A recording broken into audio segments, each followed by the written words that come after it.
Oy, sen qashqalla bilan mana bunaqa kiyimda mardikor bozorga kelding. Sen shuni kiyimini gapiraverib bezor qilding, borku. Ha, bu gapirmaymi shuni yo? Salom bolalar.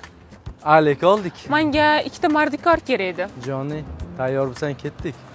Nima faqat Joni? Biz odam emasmizmi? Biza 4 kishi bora olar ekanmiz. Bilasizlarmi, men faqat ikkita bolaga pul topalayman.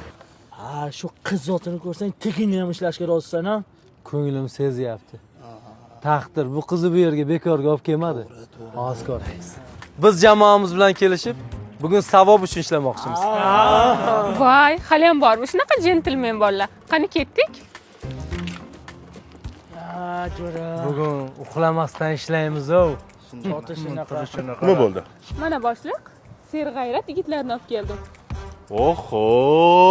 Ko'rinishidan baquvvat yigitlar ekan-ku. Eng muhimi boshliq, yigitlar savob uchun tekinga ishlashmoqchi. Savob uchun tekinga. Malades. Ko'ngilchangizdan so'rangchi, endi nima deydi? Qilamiz endi. Gapiring. Boshlagan savobimizni oxirga yetkazib qo'yamiz.